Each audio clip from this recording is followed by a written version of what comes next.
کرامات اولیاء کا مطلقاً انکار کرنا کفر ہے. میں ایک لفظ بول رہا ہوں، کفر. جی جی.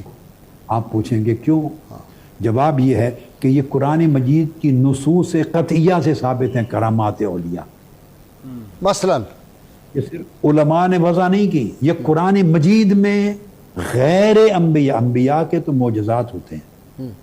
اولیاء کی جو نبی نہیں تھے ان کی کرامات کا ذکر قرآن مجید میں آیا ہے. جی. تو جو چیز قرآن مجید میں صریحاً آ جائے اس کا انکار کفر ہو جاتا ہے. ٹھیک. کوئکلی میں مینشن کر دیتا ہوں تھوڑے سے وقت میں. ارشاد. سب سے پہلے سورہ آل عمران کی آیت نمبر 37 سیدہ مریم کی کرامت کا ذکر آیا ہے. ہاں ٹھیک ہے. جب حضرت زکریہ علیہ السلام کی زیر کفالت تھی، اعوذ باللہ من الشیطان الرجیم، کلما دخل علی زکریا المحراب وجد عندها رزقا قال یا مریم انا لک ھذا قالت هو من عند اللہ. ہر شخص جانتا ہے اس واقعہ کو. بند کمرے میں چھوڑ کے حجرے میں جاتے، واپس آتے تو بے موسم پھل ان کے پاس پڑے ہوتے. تمام مفسرین نے اور تابعین نے بیان کیا، عبداللہ ابن عباس نے، سعید ابن جبیر نے، حضرت مجاہد نے، حضرت اکرمہ نے، جابر بن زید نے، ابراہیم النخعی نے، قتادہ نے، ربیع بن انس نے، عطیہ نے، سدی نے، سفیان الثوری نے.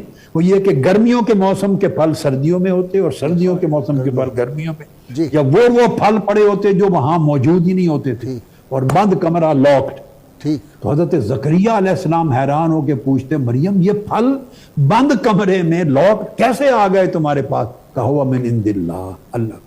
تو سیدہ مریم پر اجماع ہے وہ نبی نہیں تھی، وہ ولیہ تھی. بالکل ٹھیک. تو ولی کی کرامت قرآن مجید کی نص سے ثابت ہے. ٹھیک. جو اس کا انکار کرے کہ کرامت ہوتی ہی نہیں، وہ قرآن مجید سے انکار کرتا ہے، یہ کفر ہے. نیکسٹ. اب اس کے بعد دوسرا کوٹ کر دیتا ہوں.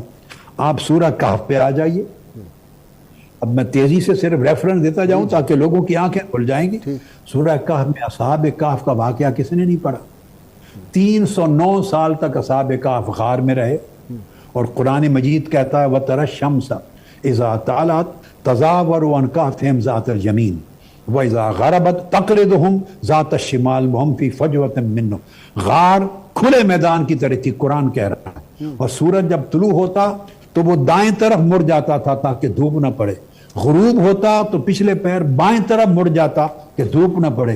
اور قرآن نے کہا ہے کہ ذالک من آیات اللہ، یہ کوئی عام سورج کا روٹین نہیں تھا کہ وہ اسی راستے پر جاتا تھا، بلکہ یہ اللہ کی خاص نشانی یعنی کرامت تھی، آیات اللہ.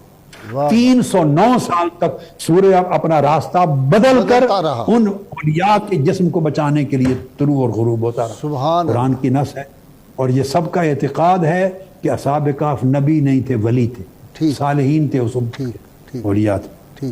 اور پھر صرف وہ کرامت یہی نہیں، اس کا اثر پھر ان کے کتے پر.